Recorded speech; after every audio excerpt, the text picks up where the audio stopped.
TTF. இப்போ கூட ரீசெண்டாக வந்து பிரியாணி மேன் ப்ரோ வந்து பார்த்துட்டிங்கன்னா சூசைட் பண்ணிட்டாங்கன்னு சொல்லி கேள்விப்பட்டேன். ரொம்ப மனசுக்கு வருத்தமா இருந்துச்சு. சோ எதனாலடா சூசைட் பண்ணாங்க அவங்க? அந்த நெகட்டிவிட்டியை ஹேண்டில் பண்ண முடியாம தானே. நெகட்டிவிட்டி வந்து அதான்டா இந்த மனுஷனே நம்மள நெகட்டிவா பேசியிருக்காரு. அதான் நான் யோசிச்சேன். ஆக்சுவலி நான் பிரியாணி மேன் முன்னாடில இருந்தே ஃபாலோ பண்ணுவேன். முன்னாடி வந்து 1 kg பிரியாணியும் ஏதோ ஒரு சேனல் வச்சிருப்பாங்க, ஷார்ட் பிலிம் மாதிரி பண்ணிட்டு இருப்பாங்க. ரொம்ப சூப்பரா பண்ணுவாங்கடா. பட் எதனாலன்னு தெரியல ஸ்டாப் பண்ணிட்டாங்க. இல்ல நிறைய பேருக்கு தெரியலண்ணா, நீங்க யூடியூபர் ஃபீல்ட்ல இருக்கீங்கனால உங்களுக்கு. இல்லடா நான் நார்மலாவே வீடியோ எல்லாம் முன்னாடி பார்ப்பேன். ஒரு மாதிரி வித்தியாசமா சூப்பரா பண்ணுவாங்க. அவர்தான் டைரக்ஷனா என்ன இதுன்னு தெரியல. சொட்டிட்டி ஆஃப் வாழ்க்கையில 1000 பிரச்சனைகள் வருங்க. எதை கண்டும் நீங்க பயந்து வருத்தப்பட்டு விதமா டிசைனா கொடுப்பாங்க. அதுவா வரும். ஆமா, எனக்குமே சலிச்சிட கூடாது. ஆமா, எதுக்கும் சலிச்சிட கூடாது. அது ஒண்ணு இல்ல டிடி ஆஃப். சில உயரத்தை நோக்கி நீங்க போகும்போது பல துயரங்களை நீங்க சந்திச்சுதான் ஆகணும். சோ யாருமே டவுன் ஆகாதீங்க, பாத்துக்கலாம் டிடி ஆஃப். அதெல்லாம் ஒன்றும் பிரச்சனை இல்லை. நம்ம எல்லாம் பாருங்க எவ்வளோ பிரச்சனைய பார்த்துட்டு இருக்கோம். சப்போஸ் உங்க மனசுக்கு தற்கொலை பண்ணிக்கணும்னு ஒரு துளி எண்ணம் வந்துட்டா கூட அப்படியே யூடியூப்ல திறந்து ட்வின் த்ராட்லஸ் அப்படின்னு சொல்லி போடுங்க. ஒருத்தர் சிரிச்சுக்கிட்டே வீடியோ போடுவான்.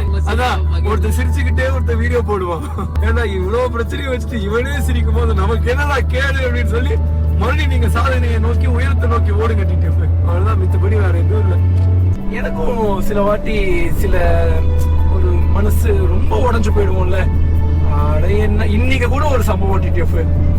அந்த சம்பவத்தை ஒரு ஆஸ் ஒரு கிரியேட்டரா இதெல்லாம் நான் ஷேர் பண்ணாதான் அடுத்தது யூடியூப் அடுத்த ஸ்கேட்டர்ஸ்க்கு ஓ இப்படி எல்லாம் ஒரு ப்ராப்ளம்ஸ் இருக்கு போல ஸ்கேட்டிங் போர்ட்ல. சோ இதை நம்ம மிஸ் பண்ணிக்க கூடாது. ஒன்னும் இல்லடா, நானே வந்து பாத்துட்டீங்கன்னா பைக் ஆக்சிடென்ட் வீடியோஸ் வந்து போட்டு நிறைய வீடியோஸ ஒரு 1/2 hour 25 minutes சொல்லி கிளிப்கா ஆட் பண்ணி வச்சிருப்பாங்கல்ல, அதெல்லாம் பார்ப்பேன். எதனால தெரியுமா?